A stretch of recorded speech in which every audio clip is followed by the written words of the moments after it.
is the quality and character of the leader that determines the performance, the results. So leadership is a matter of how to be, not how to do.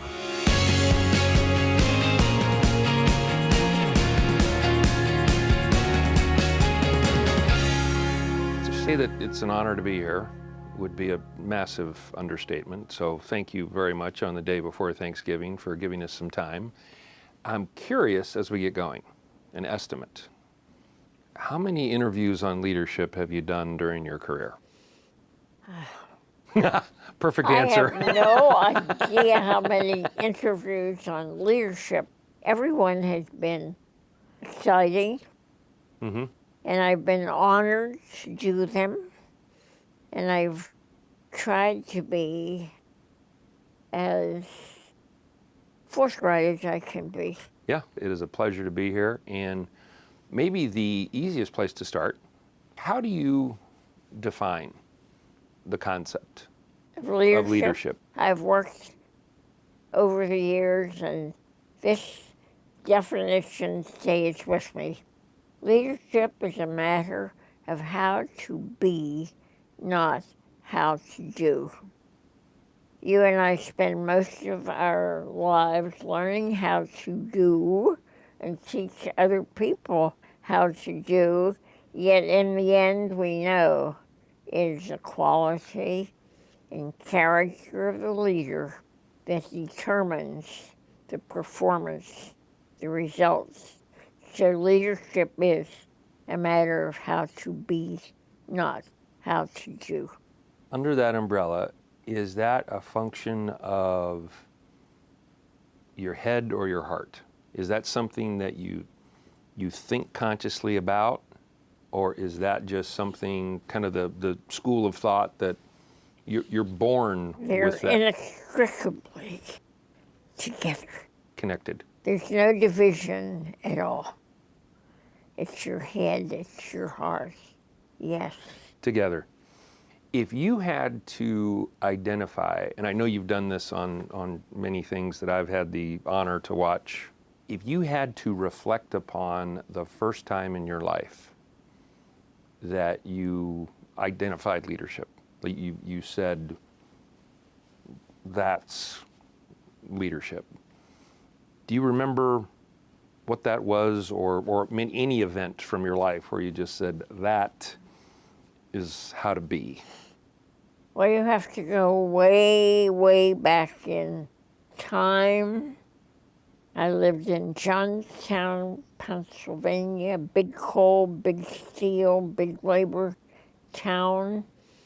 I was the mother of a little boy 8 years old, and somehow I found myself the leader of Girl Scout Troop 17, 30 little girls, 10 years old. We were 2 blocks from the mill gates. And I took them for 6 weeks until we could find a real leader. And we stayed together until the 10-year-olds graduated from Johnstown High School. That's when I had to define leadership for myself. In the context of doing that, what were, if you remember, what were some of the initial obstacles, things you came up against, fears, insecurities? Maybe in your case you didn't have any of that, but what? I wouldn't call them obstacles, but distilling language. You don't want 5 sentences. You want a few words. Mm-hmm. And that just seemed right. Somewhere along the way, it emerged. I also infer from your definition and discussion of leadership that it's not a function, as you see it, of position. It's not no up, down, top, bottom, superior, subordinate. No. Yeah. It's circular. And we all share. I have seen things that you have done with Alan Mulally from Ford, and I've heard him describe you as his favorite leader. If you were telling somebody else the qualities that Alan Mulally brings to leadership, what would those be? Accomplished. Alan Mulally looks at his people and he gives them the kind of leadership, respect and appreciation. And he and I did a leadership session. I was teaching every other month at West Point, and I thought it would be a lot more exciting for that class of 24 cadets if I took a great thought leader with me, not just Francis, but a great thought leader. He was one of those. Now we're sitting knee to knee. There are 24 second-year cadets, and I introduced him as the great thought leader I brought with me, Alan Mulally, and I said to them, Mr. Alan Mulally is the great corporate leader in America who is famous for having transformed the Ford Motor Company. He looked at them, and in this tough voice, he looked at me and looked at them and said, I did not transform Ford Motor Company. The people of Ford transformed Ford Motor Company. Well, that's what they're learning. They all cheered, they got up, jumped up and down.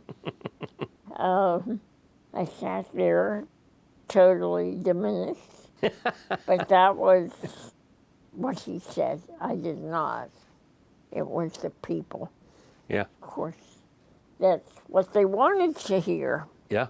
The whole idea of, and you, of course, wrote the book on this, but like influence through humility or just removing any kind of ego, from the I'm in charge, I'm leading, but really, the efforts of the people, that's they're leading themselves. That's a quality on a very large stage. Yes. That you had and that you're saying he had as well.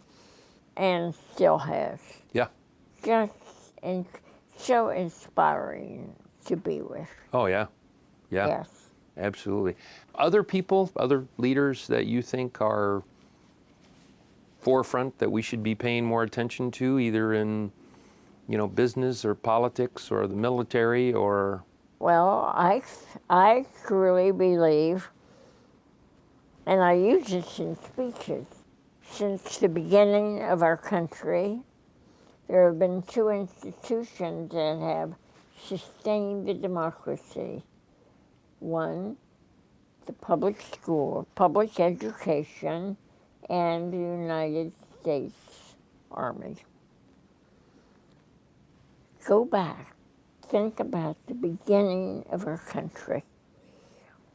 What public schools have meant to the poorest of our children, to all of our children, and the United States Army. Mm-hmm. They have sustained the democracy. Oh, yeah. To serve it, to live. Absolutely. All four of us are going to go do something good because we've been in the room with you. Well, I hope we don't say goodbye. I hope we stay together. Well, we will. Again, on behalf of everybody at the Center for Leadership Studies and Marshall Goldsmith, our good friend, it is a pleasure to be here, and thank you very much.